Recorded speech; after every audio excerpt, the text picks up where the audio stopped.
Talking to the guys this week, it seems like they're really anxious to get back out there and play a little bit better brand of football this week.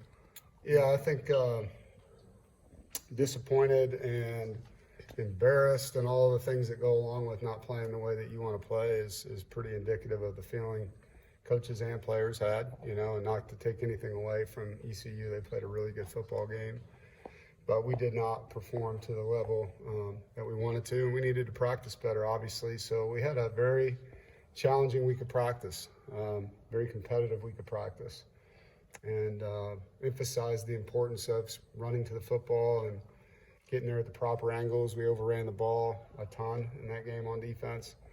So, it was spirited. There was a lot of good mindset change, in my opinion.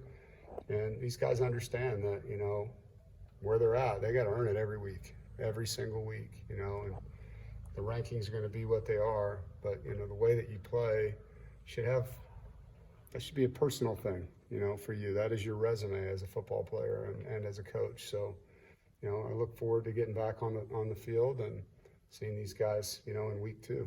What have you emphasized with Devin Leary this week in practice, trying to get him to improve based off last game?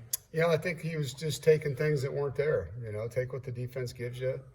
When they're not there, it's okay to burn it, or throw it out of bounds. And sometimes I felt like in that game he was trying to be perfect in some ways and not make mistakes. And when you do that at any position, you usually make more, So just go back to the reads that Coach Beck gives you, play fast, trust your ability, and just protect the football. Dave, you just mentioned tackling, like running to the ball, angles. Could you be physical this week, or how did you balance the physicality part of that this week? Yeah, we were physical. Yeah, we went out there. We weren't tackling but they were flying to the ball. There was a lot of pads on pads. We call it thud, keeping people up, but getting there, sprinting to the near hip. And we challenged the scout teams to give us a better look too, so that we'd have to compete harder or be embarrassed. And they did. Those kids really worked hard. So, tackling, as last year we were a very good tackling team.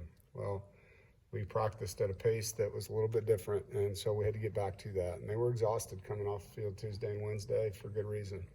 How many tackles do you think you missed in the game? 26. 26 total? Yep. Yeah. Yep. Absolutely pathetic.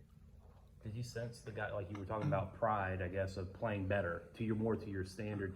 Did you have to preach that to them much, or did they sort of understand that on their own? I think they understood it, but I wasn't going to let it be unsaid, Aaron. I think that's one of those days, no different. I've said this a couple times this week for those of us that are parents. You tell your kids things over and over and over, and then they have to sometimes fail. Yeah, I should have listened, and so we had one of those moments as a team. I think these guys sometimes think they know more than they do. I'm glad we got a win, thankful for that. Thankful for the opportunity to learn and grow from the errors that we had. There were some positives in the game too, so I'm not trying to be all doom and gloom. There was a lot of good things that happened, but there's enough negatives that make you feel like there's so many things that we got to do and urgently better. I heard you say last night on your radio show that Peyton Wilson was able to practice. Yeah. Just said, do you anticipate him playing? It's day to day. You'll find out on game day, just like our opponent will, and we'll see where it goes. He's in a great spot. I met with him this morning. He's in a really good spot, physically and mentally, and so we'll keep progressing him and see where we end up. You mentioned the rankings and different things. Some of the players this week talked about there was a sense of relief that maybe the hoopla is now over, that they can go back to doing what they do best and just play ball. Yeah, I guess whatever they feel on that, to me, it's like I've told them from the beginning, we're going to earn our spot at the end of the season based on 12 weeks of regular season play. And, the first week wasn't great, but I think we all know at the end of the year, it's not going to say your record and then next to it, this win was lucky. They don't say that, that's a win.